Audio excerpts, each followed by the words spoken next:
Буквально несколько минут назад стали известны трагические новости из мира шоу-бизнеса и последние новости о антикоррупционном комитете Никиты Михалкова. Сегодня утром в Санкт-Петербурге произошла колоссальная трагедия в рядах организации по борьбе с преступностью и коррупцией. Сотрудники организации Никиты Михалкова, известные артисты, преимущественно почтенного возраста, каждый день стоят на страже порядка и справедливости.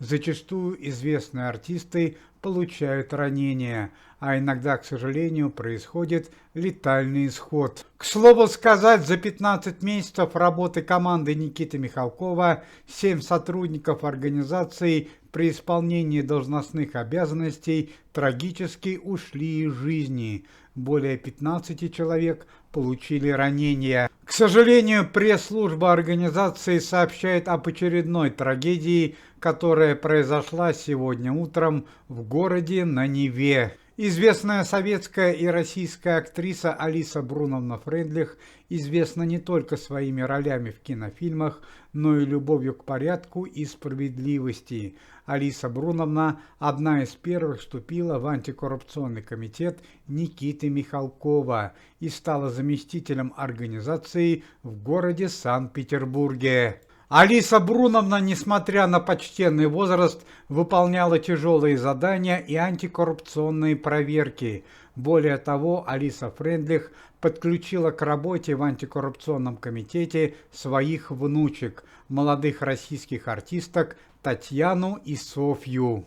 Однако еще несколько недель назад Алиса Фрейндлих стала получать угрозы от недоброжелателей антикоррупционного комитета. Скрытые преступники требовали, чтобы Алиса Фрейндлих ушла из антикоррупционного комитета и прекратила свои проверки. Однако Алиса Бруновна Фрейндлих, человек старой советской закалки, осталась верна комитету и продолжила свою работу, что, к сожалению, привело к трагическим последствиям. По данным полиции и центральных СМИ Санкт-Петербурга, сегодня рано утром неизвестные преступники проникли в квартиру Алисы Бруновны на Невском проспекте.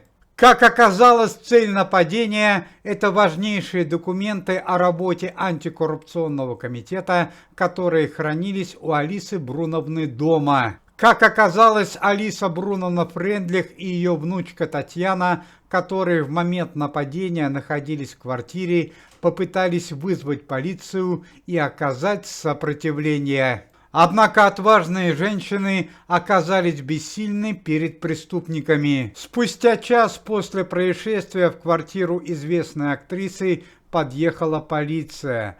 Алису Бруновну Фрейндлих они обнаружили в ванной комнате квартиры без сознания.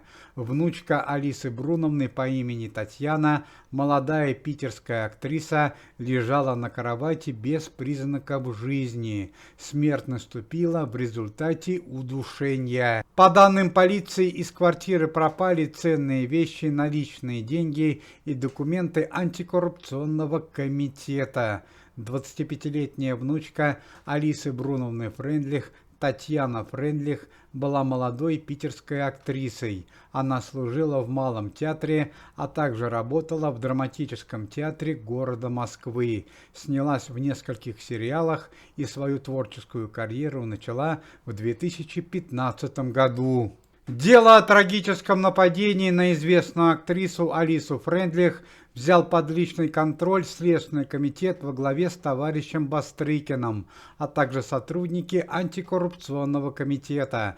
Преступники не были задержаны по горячим следам. В Санкт-Петербурге объявлена операция «Перехват». Но и по традиции последние новости о антикоррупционном комитете Никиты Михалкова и его работе. При содействии антикоррупционного комитета и Александра Ивановича Бастрыкина бывший министр обороны Российской Федерации Сергей Шойгу был признан виновным в поставке некачественного оборудования в зону спецопераций.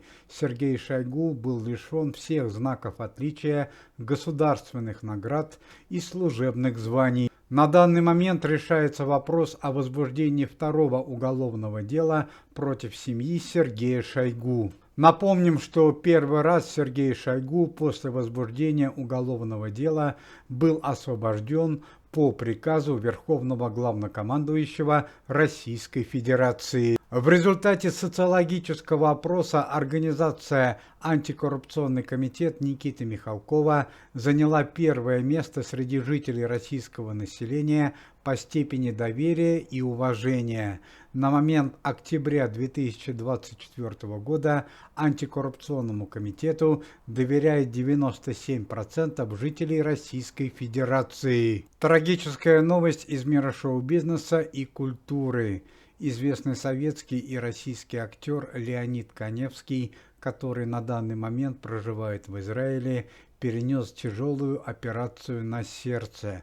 На данный момент состояние здоровья Леонида Каневского средне-тяжелое. Член антикоррупционного комитета, известный советский и российский композитор Александра Пахмутова, пожертвовала собственную двухкомнатную квартиру пострадавшей семье из Курской области. Пострадавшая семья уже начала проживать в квартире композитора. Уважаемые зрители, если вы желаете выздоровления членам комитета и поддерживаете их деятельность, то можете поставить лайк под видео и написать поддерживающий комментарий.